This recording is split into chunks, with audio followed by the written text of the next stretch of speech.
ಮಂಗಳೂರಿನ ಪಾಂಡೇಶ್ವರ ಮೈದಾನದ ರೊಜಾರಿಯೋ ಮೈದಾನದಲ್ಲಿ ಸ್ಥಳೀಯರು ಆಯೋಜಿಸಿದ್ದ ಆಕ್ವಾಫೆಸ್ಟ್ನಲ್ಲಿ ಮಂಗಳೂರು ಕಮಿಷನರ್ ಶಶಿಕುಮಾರ್ ಅವರು ಭಾಗವಹಿಸಿ ಒಂದೇ ಏಟಿಗೆ ಮಡಕೆಯನ್ನು ಕೋಲ್ನಿಂದ ಹೊಡೆದು ಅಚ್ಚರಿಗೊಳಿಸಿದ್ರು. ರೊಜಾರಿಯೋ ಮೈದಾನದಲ್ಲಿ ಸುಮಾರು 100ಕ್ಕೂ ಅಧಿಕ ಸ್ಥಳೀಯರು ಸೇರಿಕೊಂಡು ಈ ಆಕ್ವಾಫೆಸ್ಟ್ ಮಡಕೆ ಹೊಡೆಯುವ ಕಾರ್ಯಕ್ರಮ ಆಯೋಜಿಸಿದ್ದರು. ಸಂಜೆ ಹೊತ್ತು ಅದೇ ದಾರಿಯಲ್ಲಿ ಮನೆಯ ಮಕ್ಕಳ ಜೊತೆ ವಾಕಿಂಗ್ ತೆರಳಿದ್ದ ಪೊಲೀಸ್ ಕಮಿಷನರ್ ಶಶಿಕುಮಾರ್ ಆಟವನ್ನು ವೀಕ್ಷಿಸಿದಾಗ ಸ್ಥಳೀಯರು ಅವರನ್ನು ಮಡಕೆ ಹೊಡೆಯಲು ಆಹ್ವಾನಿಸಿದ್ದರು. ಈ ಆಹ್ವಾನವನ್ನು ಸ್ವೀಕರಿಸಿದ ಪೊಲೀಸ್ ಆಯುಕ್ತ ಎನ್ ಶಶಿಕುಮಾರ್ ಕೈಯಲ್ಲಿ ಕೋಲು ಹಿಡಿದು ಒಂದಿಷ್ಟು ಹೊತ್ತು ಆ ಮಡಕೆಯನ್ನು ತಲುಪುವ ಬಗ್ಗೆ ಲೆಕ್ಕಾಚಾರ ಹಾಕಿಕೊಂಡು ಅದರತ್ತ ಸಾಗಿ ಒಂದೇ ಹೊಡೆತಕ್ಕೆ ನೀರಿನ ಮಡಕೆಯನ್ನು ಹೊಡೆದರು. ಅಲ್ಲಿ ಸೇರಿದ್ದವರು ಕರತಾಡದ ಮೂಲಕ ಪೊಲೀಸ್ ಆಯುಕ್ತರನ್ನು ಅಭಿನಂದಿಸಿದರು.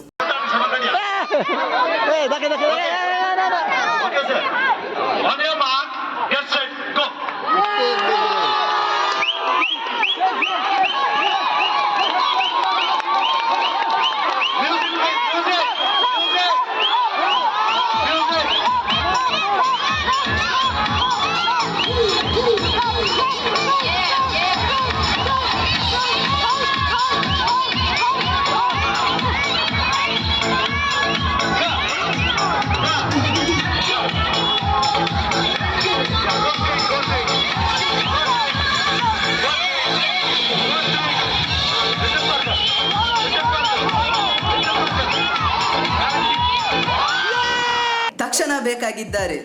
ತುಮಕೂರಿನ ಹೆಸರಾಂತ ಕಂಪನಿಯಲ್ಲಿ ಗುತ್ತಿಗೆ ಕಾರ್ಮಿಕರಾಗಿ ಕೆಲಸ ಮಾಡಲು ಯುವಕರು ಮತ್ತು ಯುವತಿಯರು ಬೇಕಾಗಿದ್ದಾರೆ. ಲೋಡಿಂಗ್ ಮತ್ತು ಅನ್ಲೋಡಿಂಗ್ ಕೆಲಸ ಮಾಡುವವರು ಬೇಕಾಗಿದ್ದಾರೆ.